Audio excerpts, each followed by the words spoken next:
హెచ్చరిక, దైవజనుని హెచ్చరిక. మరి యాకోబు పత్రిక 4వ అధ్యాయము 13వ వచనం చదువుకుందాం. చూడండి, యాకోబు రాసిన పత్రిక 4వ అధ్యాయము 13వ వచనం. నేడైనను రేపైనను ఒకనొక పట్టణమునకు వెళ్ళి అక్కడ 1 సంవత్సరం ఉండి వ్యాపారము చేసి లాభము సంపాదింతుము రండని చెప్పుకుని వారలారా. నేడైనను రేపైనను ఒకనొక పట్టణమునకు వెళ్ళి అక్కడ 1 సంవత్సరం ఉండి వ్యాపారము చేసి లాభము సంపాదింతుము రండని చెప్పుకొని వారలారా. లాభం లాభం లాభం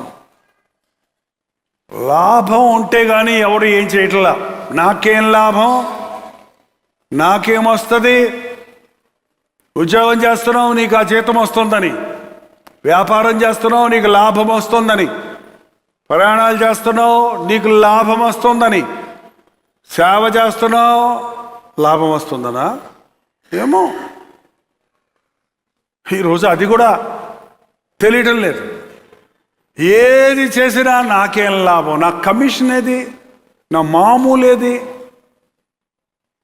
చర్చిలో చేసే పనుల కోసం, చర్చికి కొనే వస్తువుల కోసంలో కూడా మా కమిషన్ నాకు ఇవ్వని అడిగేవాళ్ళు ఉన్నారట. దేవునికి చేసిన దానికి కూడా కమిషన్ వస్తేనే చేస్తాను, దేవునికి లాభం ఉంటేనే చేస్తాను. ఏంటండి మనుషుడు హృదయం లాభం లాభం లాభం కోసం కక్కుర్తి పడుతుంది. పరిగెత్తి పాలు తాగటం కంటే నిలబడి నీళ్లు తాగటం మేలు అన్నారంట ఒక ఆయన. ఎక్కడికో పోయి ఏదో భార్య బిడ్డలు వదిలిపెట్టి వ్యాపారాలు చేసి లాభం సంపాదించుకుందామని చెప్పుకున్న వారలారా. అక్కడ దేవుని మందిరం ఉందా? అక్కడ దేవుని బిడ్డలు ఉన్నారా? అక్కడ సహవాసం ఉందా? అక్కడ దేవుని వాక్యం ఉందా?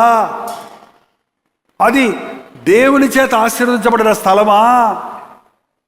బెతలెహేములో కరువు వస్తుందని, బెతలెహేము అంటే రొట్టెల ఇల్లు అని పేరు, రొట్టెలకే నిలయమది. అలాంటి స్థలంలో కరువు వస్తుందని ఎలీమెలెకు తన భార్యను 2 బిడ్డలను తీసుకొని మోయాబుకు వెళ్ళిపోయాడు. మోయాబ్ అంటే ముంబై సిటీ లాంటిది, న్యూయార్క్ సిటీ లాంటిది. ఏ సిటీ దట్ నెవర్ స్లీప్స్.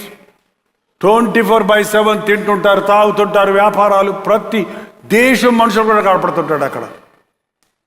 ఎక్కడికో పోయి జాలీగా ఉందాం. ఏంటో మరి జాలీ అంటే అర్థం కాదు. పెద్ద మేడ ఉంటే జాలియా? మంచి కారు ఉంటే జాలియా? పొట్ట నిండా రకరకాల తిండి మెక్కితే జాలియా? అర్థం కావట్లేదు మనుషులకి. తాగి తందనాలు దొక్కితే అది జాలియా? ఏంటండి కక్కుర్తి? అరే లాభం లాభం లాభం లాభం అని లాభం కోసం ఆశించేవాళ్ళు చివరికి ఎందులో మిగులుతున్నారో తెలుసా మీకు? నష్టంలో మిగులుతున్నారు. కోటీశ్వరుడికి దివాళా తీసాడంటే కూటికలునుడు అయిపోతాడు ఆటోమేటిక్గా, ఓవర్ నైట్లో. మన ప్రపంచంలో చాలామంది ఉన్నారు అలాంటి వాళ్ళు. లాభము సంపాదించుకుందామని చెప్పుకుని వారలారా. 1 పట్టణానికి వెళ్ళి అక్కడ 1 సంవత్సరం ఉండి, ఏంటి మీ నెక్స్ట్ ఇయర్ ప్లాన్స్ ఏంటండి? కొంతమందికి ఏ ప్లాను లేదు. ఎప్పుడే తలస్తే అది చేయటమే. కోతికి కొబ్బరికాయ దొరికిందంట, కోతికి కొబ్బరికాయ దొరికిందంట. ఏం చేయాలో తెలియక ఏం చేసింది? అందరు తలకాయలు పాలగొట్టి దాని తలకాయ పాలగొట్టుకుందంట చివరికి. ఏంటండి, ఒకవేళ దేవుడు నిన్ను ప్రేమించి 1 కోటి రూపాయలు ఇచ్చాడు అనుకోండి, ఏం చేస్తారు? ఏం చేస్తారు? దేవుడు నిన్ను ప్రేమించి నువ్వు ఎక్స్పెక్ట్ చేయని ఒక ఆశీర్వాదం నీకు ఇవ్వాలని ఆయన ప్రణాళికలో పెట్టుకున్నారు. నీకు ఇచ్చాడు, ఒక ప్రమోషన్ ఇచ్చాడు, ఒక ఇతర దేశాల్లో నీకు జాబ్ ఇచ్చాడు. ఏంటి నీ గమ్యం? ఏంటి నీ గురి? నిన్ను ఒక దేశంలో దేవుడు పెట్టాడంటే ఆ దేశానికి నువ్వు దీవెనకరంగా ఉండాలని పెట్టాడు. అంతేగాని నువ్వు బాగా డబ్బులు సంపాదించి లాభం సంపాదించి నీ ఆత్మను పాడు చేసుకోవడం కోసం కాదండి. దేవుడు అవకాశాలు ఇస్తున్నాడు. అవకాశం లేనప్పుడు అగచాట్లు పడ్డాం. ఇప్పుడు దేవుడు అవకాశం ఇచ్చాడు. ఈ సంవత్సరం దేవుడు అవకాశం ఇవ్వాలని ప్రార్థిస్తున్నాం. మనం భక్తిలో జారిపోయాం, చల్లారిపోయాం. లాభం లాభం లాభం లాభం లాభం కోసమే కక్కుర్తి పడుతున్నాం. దేవుడు ఏం కొరత ఇచ్చాడు నీకు? ఏం కొదువు చేశాడు నీకు? ఏం కొదువు చేశాడండి? ఎంతమంది ఒకప్పుడు ఇల్లు లేని పరిస్థితుల్లో మందిరానికి వచ్చి రక్షించబడిన తర్వాత ఇల్లులు కట్టుకున్నారు? తమాషాగా ఉందండి. మీ కొలీగ్స్ ఒకసారి ఆలోచన చేయండి. మీతోటే పాటే ఉద్యోగం చేసిన వాళ్ళు తాగి పాటికి చచ్చిపోయారు కొంతమంది. స్కెలిటన్ లాగా పడున్నారు కొంతమంది. నీకు తెలీదా? నువ్వు ఎలా ఆరోగ్యంగా ఉన్నావంటే, ఆనందంగా ఉన్నావంటే, సమృద్ధిగా ఉన్నావంటే అది దేవుని కృప కాదా?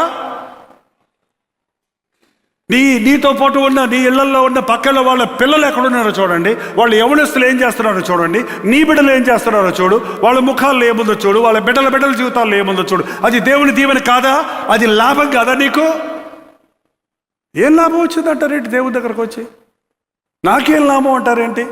అంటే స్టేజ్ మీద కనపడితే లాభమా? యాక్టివిటీస్లో పెద్దగా పెత్తనాలు చేస్తుంటే లాభమా? నిన్ను నీవు చూపించుకోవడం లాభమా? నిన్ను గురించి అందరూ పొగడటం లాభమా? దేవుడు ఆశీర్వదిస్తే అది ఎవడు తీసేయలేడు. దేవుడు ఆశీర్వదించకపోతే ఎవడు మూరెడెత్తు చేసుకోలేడు. ఒక అంగుళం ఎత్తు చేసుకోలేడు తాను. సొంత ప్లాన్ వదిలిపెట్టేయండి. రేపేమి సంభవించడో మనకు తెలియదు. మీ జీవమే పాటిది. మీరు కొంతసేపు కనబడి అంతలో మాయమైపోయే ఆవిరి వంటి వారు కనుక ప్రభువు చిత్తమైతే మనము బ్రతికి ఉండి ఇది అది చేతుమని చెప్పుకొనవలెను. ప్రభువు చిత్తమైతే ప్రతిరోజు చెప్తాను నేను ఈ మాట. ప్రభు చిత్తమైతే రేపు ఇదే సమయానికి ఇదే ఛానల్లో మళ్ళీ దేవుడి వాక్యం ఏంటని టీవీలో చెప్పేవాడు. ఇప్పుడు ప్రతిరోజు సోషల్ మీడియాలో ప్రభు చిత్తమైతే మధ్యాహ్నం 3 గంటలకి హెచ్చరిక విందాం. ప్రభు చిత్తమైతే రోజు 9 గంటలకి మళ్ళీ లైవ్లో జూమ్లో కలుసుకుందాం. ప్రభు చిత్తమైతే అనే మాటను మీ ప్రతి నిర్ణయానికి ముందు పెట్టాలి. నాకు రావాలనుంది కానీ ప్రభు చిత్తమైతే నేను వస్తా. నీకు ఇది చెయ్యాలనుంది కానీ నా ప్రభు చిత్తమైతే నేను చేస్తా. ఊరంతా బాధపడ్డా నాకు పర్వాలేదు. నా తండ్రి చిత్తం చేయిస్తే నాకు చాలు. ఊరంతా నా మీద తిరగబడ్డా పర్వాలేదు. వాళ్ళని సంతోషపెడతానికి నా తండ్రిని దుఃఖపరచలేను అన్నవాడే నిజమైన క్రైస్తవుడు అండి. ప్రార్థన. పరిశుద్ధుడా, ప్రేమగల తండ్రి, ఒక్కసారి మమ్మల్ని చూడు నాయన. ఈ చివరి అవకాశాన్ని మేము ఉపయోగించుకోవడానికి మా హృదయాలని సరిధిలో కొమ్మరించుకుంటుండగా ఎన్నో విషయాలలో మమ్మల్ని నలగొట్టావయ్యా. మేము నలగటానికి సహాయం చేయము. కాటికి లోబడిని కోడే దెబ్బలకు లోబడినట్లు ప్రభా ఈ రోజున నీ గద్దింపుకు లోబడడానికి నాన్న నీవు నన్ను తిప్పిన ఎడల నేను తిరుగుదునని ఎఫ్రాయిము ఇప్పుడు అంగలార్చుట నేను వింటున్నానన్న మాట ఈ ఆవరణలో ఈ ఆలయంలో నెరవేరడేమో నాయన. నీవు నన్ను తిప్పితే నేను తిరుగుతానని ఇక్కడ ఎవరెవరు వారు ఒక నిబంధన చేసుకుంటున్నారో వారిని కనికరించు ప్రభా. పరిశుద్ధుడా, నీవు సహాయం చేయాలి ఆయన.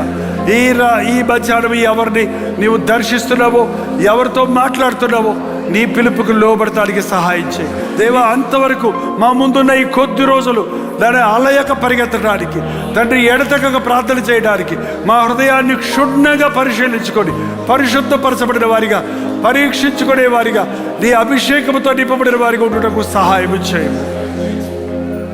క్రీస్తు నామములో అడుగుచున్నాను తండ్రి, ఆమేన్.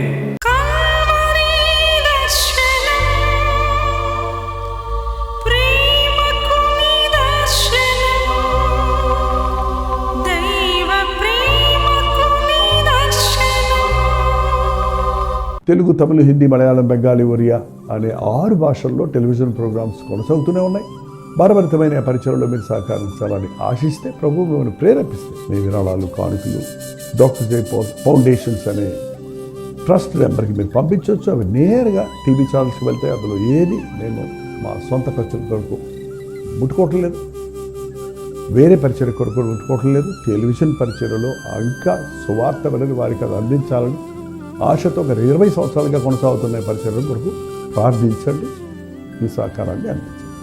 ఈ విషయంలో మీకు ఇంకా వివరాలు కావాలంటే 89393939 అనే నెంబర్కి మార్నింగ్ 10 నుంచి ఈవినింగ్ 10 లోపల మీరు ఫోన్ చేయండి, వివరాల గురించి తెలియజేస్తాను.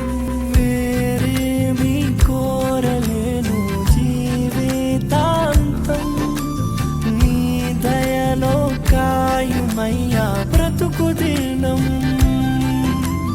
వేరేమీ కోరలేను జీవితాంతం, నీ దయలో కాయుమయ్యా బ్రతుకు దినం.